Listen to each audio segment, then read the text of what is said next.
আসসালামু আলাইকুম ভিউয়ার্স, সবাইকে স্বাগত জানাচ্ছি এইচএসপি এগ্রিকালচারাল কিচেনের আজকের আয়োজনে। আমি আজকে আপনাদের সাথে বার্গার রেসিপি শেয়ার করব। আমি আজকে আপনাদের সাথে চিকেন বার্গার রেসিপিটা শেয়ার করতে চলেছি।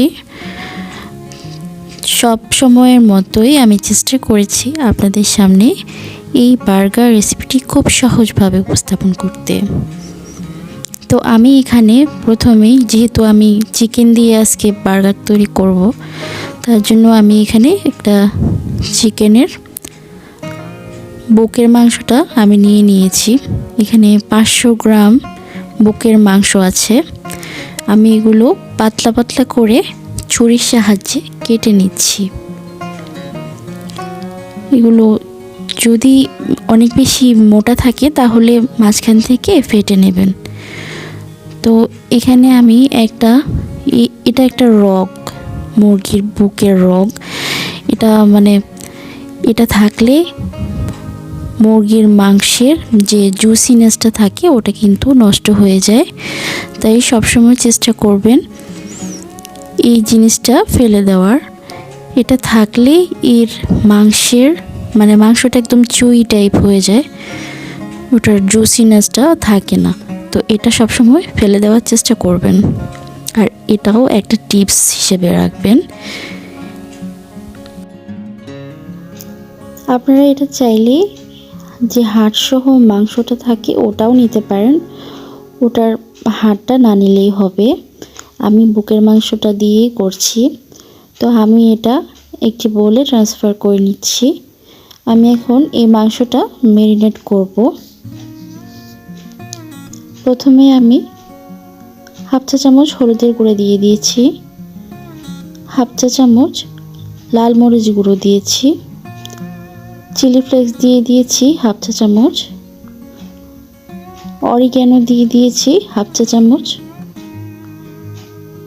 ধনিয়ার গুঁড়া দিয়ে দিয়েছি হাফ চা চামচ, জিরার গুঁড়া দিয়ে দিয়েছি হাফ চা চামচ,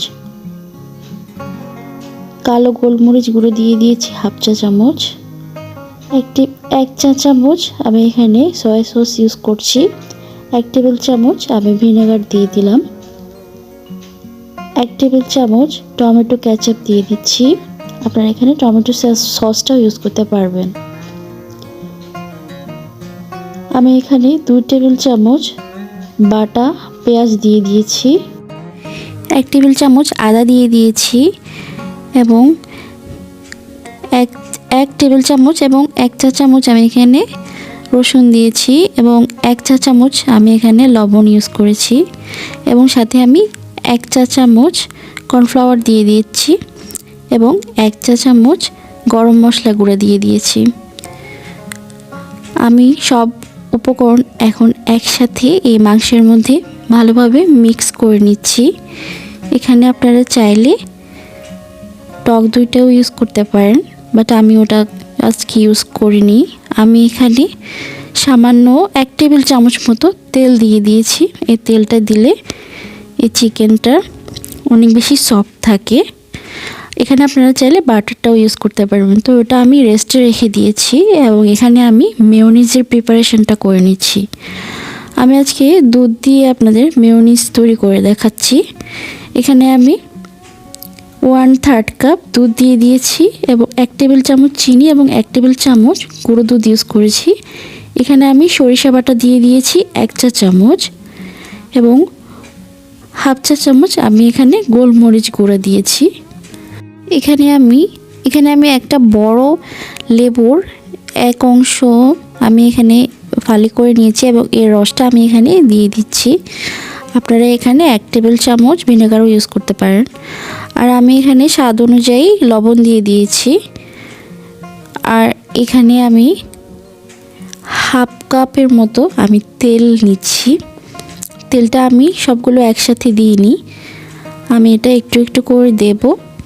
এখানে আমি 1/3 কাপের মতো 1/3 কাপ দুধের জন্য আমি এখানে 1/3 কাপ তেল ইউজ করেছি আজকে এই মেয়োনিজটা তৈরি করতে। তো আমি একবারে দিয়ে দিয়েছিলাম, তো আমার একবারে 1/3 কাপ দিয়ে দেওয়াতে আমার এই মেয়োনিজটা একবারই তৈরি হয়ে গেছে, আমি আর বারবার দেওয়া লাগেনি।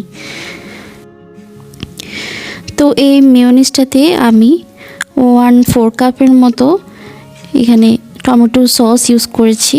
টমেটো সসটা দেওয়ার কারণে এর কালারটা এরকম এসেছে। তো আমি এটা একপাশে রেখে দিচ্ছি। এর ক্লিপটা কোনোভাবে কেটে গিয়েছিল। আমি এখানে মাংসটা এখন ম্যারিনেট করা মাংসটা ভেজে নিচ্ছি। এটা আমি আধা ঘন্টা মতো ম্যারিনেট করে রেখেছিলাম। আপনাদের হাতে সময় বেশি থাকলে এটা আরেকটু ম্যারিনেট করে রাখতে পারেন, কিন্তু প্রয়োজন পড়ে না। তো আমি এটা শ্যালো ফ্রাই করে নিচ্ছি। প্রথমে চুলার জালটা আমি হাইতে রেখেছিলাম। কিছুক্ষণ পর মানে কয়েক সেকেন্ড পর আমি যখন তেলটা অনেক বেশি গরম হয়ে গেছে তখন চুলার জালটা লো করে দিয়েছি, নয়তো পুড়ে যাবে। এই কারণে আমি এটা লো করে দিয়েছি। তো আমি এটা উল্টে পাল্টে নামিয়ে নিচ্ছি। অনেক বেশি এটা মানে শক্ত করে ফেলার দরকার নেই, এটা জুসি ভাব থাকতে থাকতে এটা নামিয়ে নিতে হবে। একেবারে মচমচা ভাজি করার প্রয়োজন নেই। আপনারা চাইলে এটা ডুবো তেলেও ভেজে নিতে পারেন। তো আমার এটা হয়ে গেছে। এটা আমি 2-3 মিনিট এভাবে এক পিঠ আমি 2 মিনিট মানে 4 মিনিট লেগেছে আমার মোট। এই বেশি কতক্ষণ এটা ভেজে একেবারে কালো করে ফেলিনি, জাস্ট আমি এটা উল্টে পাল্টে নামিয়ে নিয়েছি। এটা অনেক বেশি ভাজার প্রয়োজন নেই। তো আমি এগুলো ভেজে নিয়েছি সবগুলো। আমার চুলার জালটা হাই করে দিয়েছি এবং এই কড়াইটা আমি একটু ধুয়ে নিয়েছি, যেহেতু অনেক বেশি কালো হয়ে গেছিলো। আর চুলার জালটা বাড়িয়ে আমি এটা এভাবে একটু স্মোকি ফ্লেভার অ্যাড করার জন্য, যেভাবে হোটেলে করে আর কি, এভাবে করলে চিকেনটা ভাজলে এর মধ্যে একটা ফ্লেভার আসে। তো আমি তো আর প্রফেশনাল শেফ না, তো আমার দ্বারা ওটা হবে না। তাই আমি আমার দেশি স্টাইলে দেশি জোগাড় নিয়ে এসেছি। আমি এখানে একটা কয়লা পুড়িয়ে নিয়েছি আগুনে। এখন এর উপরে আমি কিছু তেল দিয়ে দিয়েছি। আপনারা এখানে ঘিটা দেবেন। আমার হাতের কাছে ঘিটা ছিল না, তাই আমি ওটা দিইনি, আমি তেল দিয়েছি। তবে ঘিটা দিলে এর ফ্লেভারটা জাস্ট অসাধারণ আসে। এখানে ঘিটা দেবেন। তো আমি এটা এভাবে রেস্টে রেখে দিচ্ছি এবং বাকি প্রসেসিংগুলো করে নিচ্ছি। আপনারা একই প্রসেসে এই বার্গারের রেসিপিটাও কিন্তু আমি আপনাদের সাথে শেয়ার করেছি। আমি এই ফুল রেসিপিটা একসাথেই তৈরি করেছি, কিন্তু আমার মোবাইলে কিন্তু অতটা স্পেস ছিল না যে ফুল রেসিপিটা আপনাদের সাথে শেয়ার করব, তাই আমি এটা ভেঙে ভেঙে কেটে কেটে শেয়ার করেছি। যার কারণে আমার এই সসটা আমি এটাতে সস দিয়েছি, মানে টমেটো সস, এই ক্লিপটা কোনোভাবে কেটে গেছে। তো এই বার্গার বানটা কিন্তু অনেকটা গরম এখনও। আমি এটা সাথে সাথে তৈরি করে আপনাদের সাথে শেয়ার করছি এই বার্গার রেসিপিটা, তাই আমি এটা আর ভাজিনি। এই স্লাইস চিজের রেসিপিটাও আমি আপনাদের সাথে শেয়ার করেছি, এটা আমি আগের দিন তৈরি করেছি। এবং এই বার্গার বান প্লাস এই সসগুলা মেয়োনিজগুলো আমি সব একসাথেই তৈরি করেছি। তো আমি এটা এখন মানে বার্গারগুলোতে আমি আপনাদের পছন্দ অনুযায়ী আপনারা যেটা খেতে পছন্দ করেন আর সসটা আপনারা যতটুকু খেতে পছন্দ করেন আপনারা এখানে সেটাই দিয়ে এটা সাজিয়ে নেবেন। আপনাদের টেস্ট অনুযায়ী বার্গারের সস ইউজ করবেন। আর আপনারা চাইলে শুধু মেয়োনিজটা দিয়েও কিন্তু এই বার্গারটা খেতে পারেন। শুধুমাত্র মেয়োনিজ দিয়েও কিন্তু এই বার্গারটা অনেক অসাধারণ লাগে। ইনফ্যাক্ট আমার কাছে শুধু সাদা মেয়োনিজটা দিয়ে এই বার্গারটা খেতে অনেক বেশি ভালো লাগে চিজের থেকেও। তো আজকের রেসিপিটি কেমন হয়েছে আমাকে অবশ্যই কমেন্ট করে জানাবেন। আমি আপনাদের একটা বাইট দিয়ে দেখাচ্ছি। রেসিপিটি ভালো লাগলে অবশ্যই একটা লাইক দিবেন এবং আমার চ্যানেলটি সাবস্ক্রাইব করে পাশে থাকবেন। আল্লাহ হাফেজ।